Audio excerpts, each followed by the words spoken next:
Okay, so today we're diving into import-export manager interviews, and specifically we're focusing on the glassware industry in China. It's a fascinating field and It a is. lot to unpack, so Yeah. let's get into it. Yeah, let's jump right into some real interview questions they might throw at you. Okay. The first one, describe your experience with import and export regulations in China. Hmm. That sounds straightforward, but how do you make it stand out? Right. Well, you got to go beyond just listing regulations. Yeah. Tell a story. Oh.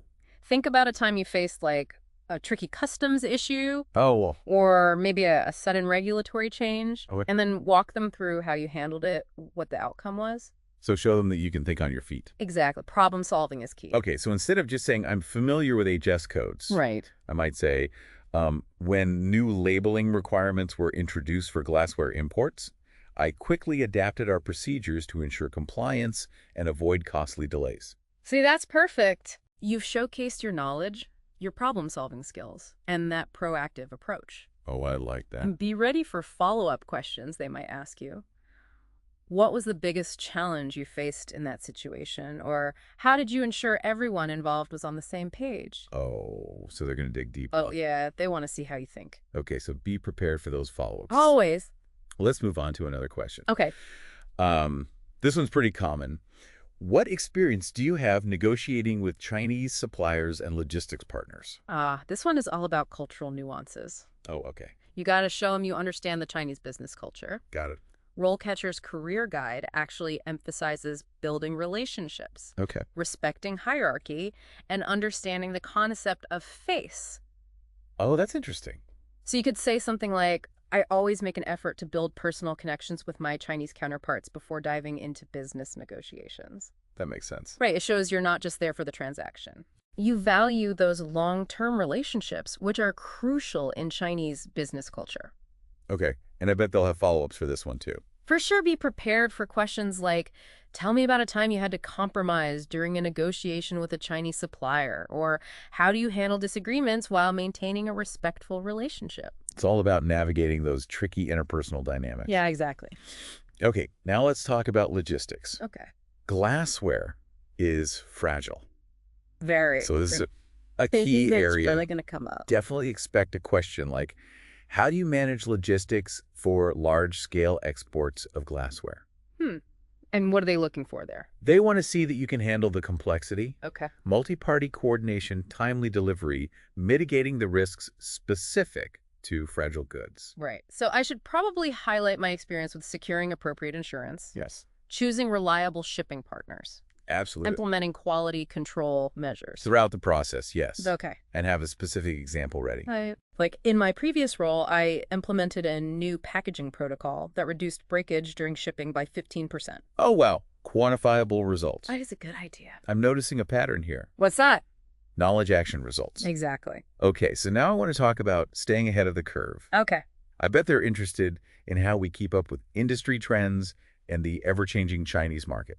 Absolutely. You can count on a question like, how do you stay up to date on industry trends and changes in the glassware market? And this is my chance to show my passion. Yes. Show them what excites you about this field. Okay, so I might mention trade publications, Good. industry events, online forums where I connect with other professionals. Perfect. But don't just list them. Okay, Explain what you learn from these resources and how you apply that knowledge to your work. so they might ask me, what's an emerging trend in the glassware market that excites you? Exactly. Or how do you see the Chinese market evolving in the next few years? Okay, so it's not just about keeping up. It's about thinking about the future of the industry. That's what they want to see.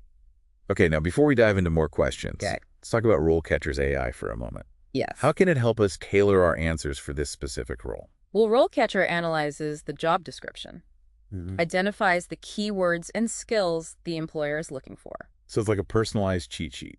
You could say that? So instead of giving generic answers, I can use RoleCatcher to highlight the experiences and skills that are most relevant to this particular job. Exactly. It helps you craft the perfect pitch for each opportunity. That's amazing.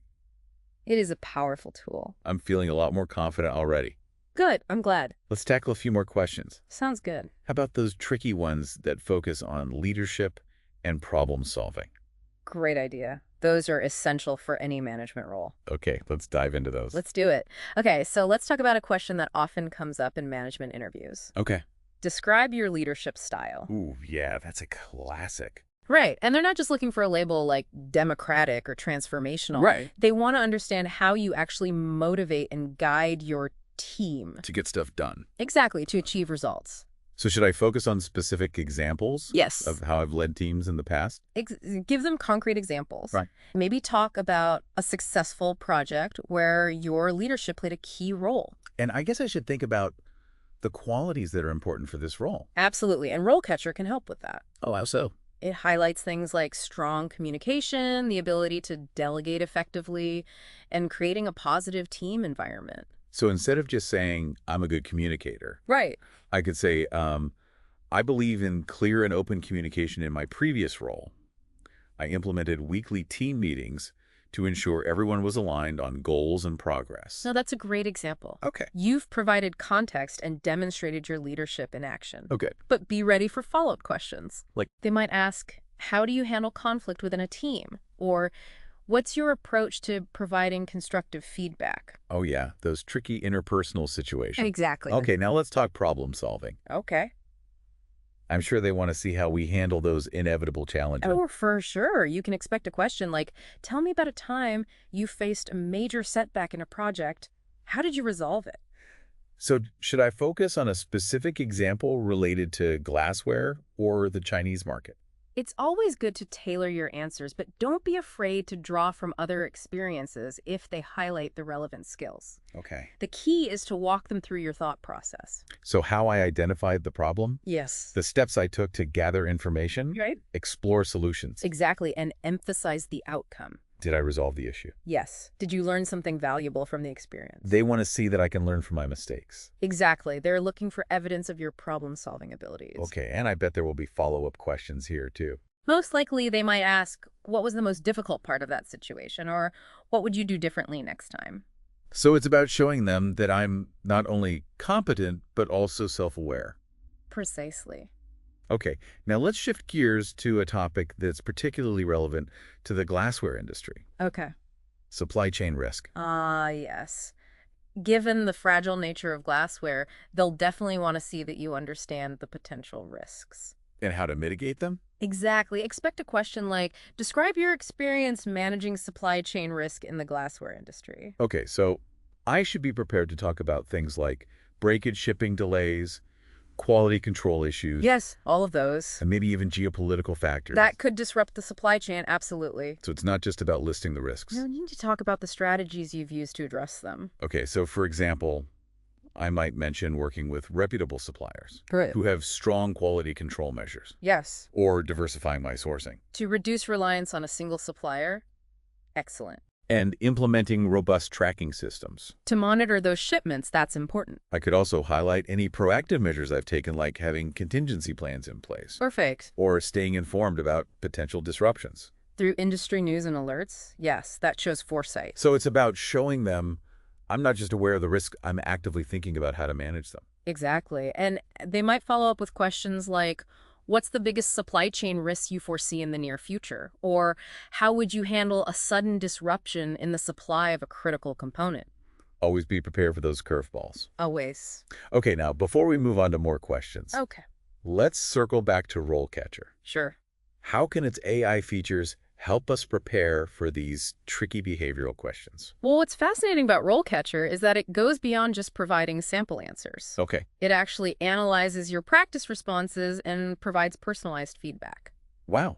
Based on the specific job description. Exactly. So it's like having an interview coach in my pocket. You could say that it can tell you if you're effectively highlighting the right skills and experiences. That's incredible. It's like having a secret weapon to refine your answers and boost your confidence. I'm starting to see how RoleCatcher can take interview preparation to a whole new level. It's a game changer. Okay, now let's dive back into those interview questions. Sounds good. I'm curious about how to handle those situations where they ask about something I haven't directly experienced. Yes, it's a common challenge. Let's explore how to tackle those scenarios effectively. Okay, so what happens if they ask about something I haven't directly experienced? Like what? Like, let's say they ask about managing a team of 10 people, but I've only ever supervised like 2 or 3. Right. It's all about showcasing transferable skills. Okay. So if they ask, describe your experience managing a large team, even if you haven't led a team of that size, Yeah. you can still highlight your leadership qualities. So I could talk about a time I coordinated a complex project Yeah. involving multiple stakeholders, which shows that I can organize, delegate, and motivate others. Even if they weren't direct reports, Right. focus on the core competencies of leadership: Which are? communication, decision-making, problem-solving, and creating a positive team environment. So I can draw from any experience that demonstrates those skills. Yes, even if it wasn't in a formal management role. Okay, that makes sense. What if they ask a specific question about a software program I haven't used? Oh, Like, what's your experience with XYZ logistics software? in that case, honesty is key. Yeah. Don't pretend you're an expert if you're not. But you can turn this into an opportunity to highlight your willingness to learn. Oh, You could say, while I haven't used that specific software, I'm proficient in similar programs and I'm a quick learner. I'm confident I could master XYZ quickly. so turning a potential weakness into a strength Exactly. by showcasing my adaptability. Yes, and your eagerness to learn. And this kind of ties into researching the company and the role. Absolutely. RoleCatcher's AI can help with that too. Oh, really? It can analyze the job description and company website to identify key themes and priorities. So if the company emphasizes sustainability, Yes. I can make sure to highlight my experience with eco-friendly packaging or sourcing practices. Precisely. It's about showing them you've done your homework Yeah. and you understand how your skills and values align with their company culture. I'm feeling a lot more prepared for this interview. That's great to hear. I have a much better grasp of what to expect and how to approach those tricky questions. Preparation is key. Mm. Remember to practice your answers, research the company, and utilize the tools available to you, like RoleCatcher's AI. It's been really helpful. I'm glad. Now, before we wrap up, Okay. I want to touch on one more thing. The glassware market itself, It's a fascinating industry. especially in China. It blends tradition and innovation. So as I go into this interview, what are some key trends or insights I should be aware of? Well, the Chinese market is increasingly focused on high-quality, design-driven glassware. Consumers are looking for unique and personalized products.